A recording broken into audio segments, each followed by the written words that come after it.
Hey everyone, तो कैसे हैं आप सब। आज डिस्कस करेंगे इंडियन पिनल कोड के दो ऑफेंसेस को, रॉन्गफुल रीस्ट्रेंट और रॉन्गफुल कन्फाइनमेंट को समझेंगे। देखिए, ये इंडियन पिनल कोड के उन गिने चुने कुछ ऑफेंसेस में से एक हैं जिनके बीच का डिफरेंस पता करने में अक्सर लॉ स्टूडेंट्स को दिक्कतें आती हैं। लेकिन मैं किस लिए हूँ, आपकी वही दिक्कतें, आपके वही डाउट सॉल्व करने के लिए। एक एक चीज़ को बारीकी से समझेंगे, वीडियो पूरा देखिएगा। सबसे पहले रॉन्गफुल रीस्ट्रेंट समझ लेते हैं क्या होता है। देखिए, wrongful restraint section 339 of Indian penal code 1860 में मेंशन है। इसकी एक बार बेयर एक्ट की लैंग्वेज पढ़ लेते हैं। आप देख सकते हैं, whoever voluntarily obstructs any person so as to prevent that person from proceeding in any direction in which that person has a right to proceed is said wrongfully to restrain that person। देखिए, अगर कोई person वॉलंटैरिली अपनी मर्जी से किसी दूसरे person को एक ऐसी दिशा में, एक ऐसी डायरेक्शन में जाने से रोकता है जिस डायरेक्शन में जाने का उस दूसरे पर्सन के पास यहाँ पे राइट है, अधिकार है, तो ये माना जाएगा कि जो पर्सन यहाँ रोक रहा है दूसरे पर्सन को, वो प्रैक्टिस कर रहा है रॉन्गफुल रीस्ट्रेंट को, वो कमिट कर रहा है रॉन्गफुल रीस्ट्रेंट के ऑफेंस को, जो कि गवर्न होता है under section 339 of Indian penal code में। चलिए, रॉन्गफुल रीस्ट्रेंट को एक एग्जांपल से समझते हैं। मान लीजिए ये एक पर्सन है, ये एक रास्ते से जा रहे हैं, इस रास्ते से पास ऑन होने का इन पर्सन के पास यहाँ राइट है, अधिकार है। लेकिन एग्जिस्टेंस में आते हैं यहाँ ये पर्सन करते क्या है कि इस पर्सन के सामने लाके खड़ा कर देते हैं एक एंग्री डॉग। ये पर्सन इस एंग्री डॉग से डर जाते हैं, ये अपने रास्ते पे पास ऑन नहीं हो पाते, क्योंकि ये जो पर्सन है इन्होंने ऑब्स्ट्रक्ट किया है इनका वे, इनको ऐसे रास्ते पे जाने से रोका है, ऐसी डायरेक्शन में जाने से रोका है जिस डायरेक्शन में जाने का इन पर्सन के पास यहाँ राइट था, यहाँ अधिकार था।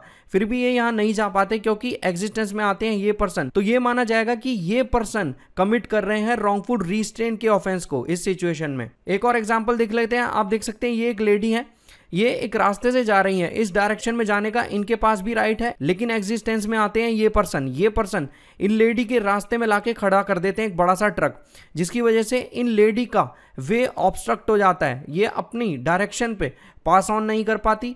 तो ये माना जाएगा कि ये पर्सन भी यहाँ पे रॉन्गफुल रीस्ट्रेंट के ऑफेंस को कमिट कर रहे हैं। अब रॉन्गफुल रीस्ट्रेंट के कुछ एक्सेप्शंस भी देख लेते हैं हम। आप देख सकते हैं, बेसिकली कुछ चीजें ऐसी होती हैं जिनको अगर हम करेंगे तो वो कमिट नहीं होंगी under the scope of wrongful restraint. उन्हीं चीज़ों के बारे में बात करता है एक्सेप्शन।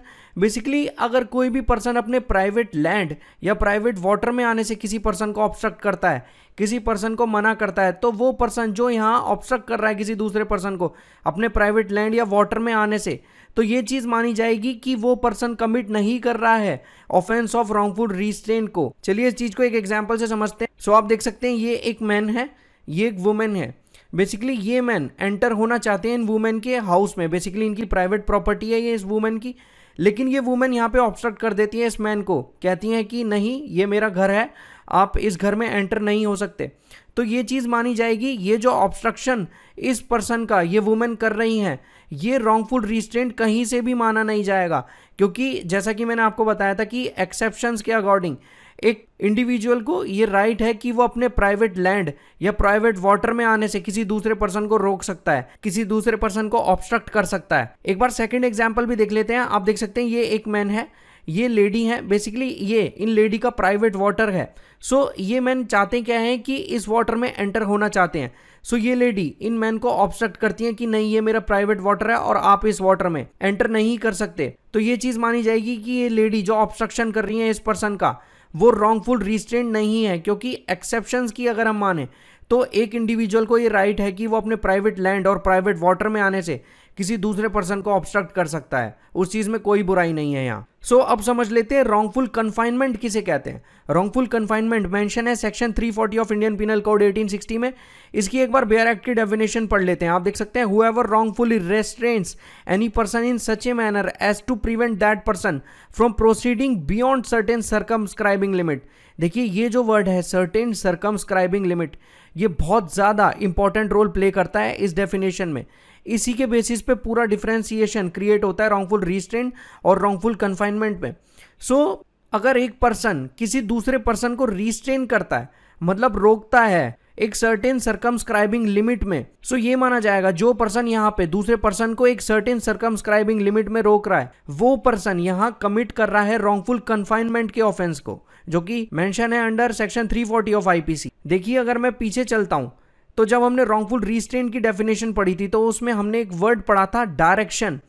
एक पर्सन दूसरे पर्सन को ऑब्स्ट्रक्ट कर रहा है एक पर्टिकुलर डायरेक्शन में जाने के लिए, लेकिन वहीं पे अगर हम रॉन्गफुल कन्फाइनमेंट की डेफिनेशन देखें तो उसमें सर्टेन सर्कमस्क्राइबिंग लिमिट्स की बात हुई है, यहाँ पे डायरेक्शन की बात नहीं हुई है। तो इस चीज को एक एग्जांपल से क्लियर करता हूं। चलिए रॉन्गफुल कन्फाइनमेंट को एग्जांपल की मदद से समझते हैं। आप देख सकते हैं ये एक पर्सन है, ये एक पर्सन है। बेसिकली ये पर्सन करते क्या है, इस पर्सन को अपनी कार में बुलाते हैं और अपनी कार के सारे गेट यहाँ पे लॉक करके चले जाते हैं।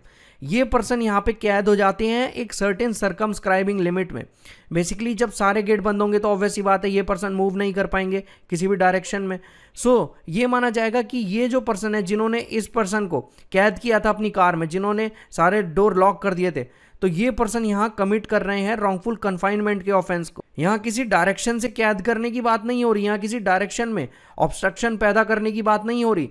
यहाँ पे पर्सन हर तरीके से एक सर्टेन सर्कमस्क्राइबिंग लिमिट में कैद हो रखा है। सो सेकंड एग्जांपल भी देख लेते हैं। आप देख सकते हैं ये एक पर्सन है, ये एक पर्सन है। बेसिकली ये पर्सन करते क्या है कि इस पर्सन को अपनी बिल्डिंग में बुलाते हैं और इस बिल्डिंग का जो मेन एंट्रेंस है, जो कि एक ओनली वे था इस बिल्डिंग से बाहर निकलने का, उसको लॉक करके चले जाते हैं। तो एज अ रिजल्ट ये पर्सन फंस के रह जाते हैं इस बिल्डिंग में। सो ये चीज मानी जाएगी कि ये पर्सन कमिट कर रहे हैं रॉन्गफुल कन्फाइनमेंट की प्रैक्टिस को। ऑब्वियस सी बात है किसी डायरेक्शन को लेके यहाँ ऑब्स्ट्रक्शन पैदा नहीं हो रही, एक सर्टेन सर्कमस्क्राइबिंग लिमिट में ये पर्सन यहाँ कैद होके रह गए हैं। तो ये चीज मानी जाएगी कि जिन पर्सन ने इन पर्सन को एक सर्टेन सर्कमस्क्राइबिंग लिमिट में कैद किया है वो पर्सन यहाँ पे कमिट कर रहे हैं रॉन्गफुल कन्फाइनमेंट के ऑफेंस को, जो कि इस केस में है ये पर्सन। सो अगर मैं रॉन्गफुल रिस्ट्रेंट और रॉन्गफुल कन्फाइनमेंट के बीच के डिफरेंसेस के बारे में बात करूं, सो डिफरेंस ये कहते हैं कि जो रॉन्गफुल रिस्ट्रेंट है वो ये कहता है कि जब ऑब्स्ट्रक्शन होगा एक पर्टिकुलर डायरेक्शन को लेके, मतलब एक पर्टिकुलर डायरेक्शन में जाने से एक पर्सन को जब ऑब्स्ट्रक्ट किया जाएगा तो ये चीज मानी जाएगी कि जो पर्सन यहाँ पे ऑब्स्ट्रक्ट कर रहा है वो कमिट कर रहा है रॉन्गफुल रिस्ट्रेंट के ऑफेंस को। वहीं पे अगर रॉन्गफुल कन्फाइनमेंट की बात मैं करूं तो रॉन्गफुल कन्फाइनमेंट एक पर्टिकुलर डायरेक्शन तक यहाँ पे लिमिटेड नहीं है।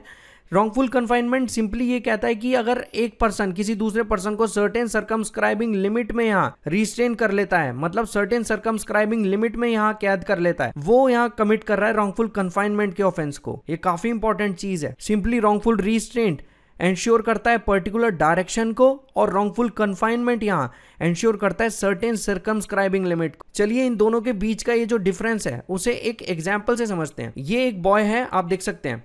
अगर लेट से इस बॉय को कोई दूसरा पर्सन एक पर्टिकुलर डायरेक्शन में जाने से रोकता है, लेट से लेफ्ट या राइट जाने से रोकता है, तो ये माना जाएगा जो पर्सन इस बॉय को एक पर्टिकुलर डायरेक्शन में जाने से रोक रहा है वो यहाँ कमिट कर रहा है रॉन्गफुल रिस्ट्रेंट के ऑफेंस को। वहीं पे अगर हम रॉन्गफुल कन्फाइनमेंट की तरफ बढ़ते हैं तो अगर हर तरफ से इस पर्सन को जाने से रोका जा रहा है, सर्टेन सर्कमस्क्राइबिंग लिमिट में इस पर्सन को रिस्ट्रेन किया जा रहा है, तो ये चीज़ मानी जाएगी जो पर्सन हर तरफ से इस पर्सन को जाने से रोक रहा है और रॉन्गफुली कन्फाइन कर रहा है तो वो पर्सन यहाँ कमिट कर रहा है रॉन्गफुल कन्फाइनमेंट के ऑफेंस को। देखिए सारी चीज़ें तो हमने यहाँ क्लियर कर ली, तो लगे हाथ इन दोनों ऑफेंसेस की पनिशमेंट के बारे में भी बात कर लेते हैं। आप देख सकते हैं रॉन्गफुल रिस्ट्रेंट अगर कोई पर्सन यहाँ कमिट करता है तो उसे 1 मंथ की इंप्रिजनमेंट हो सकती है, 500 रुपये का फाइन हो सकता है, या तो दोनों चीज़ें हो सकती हैं।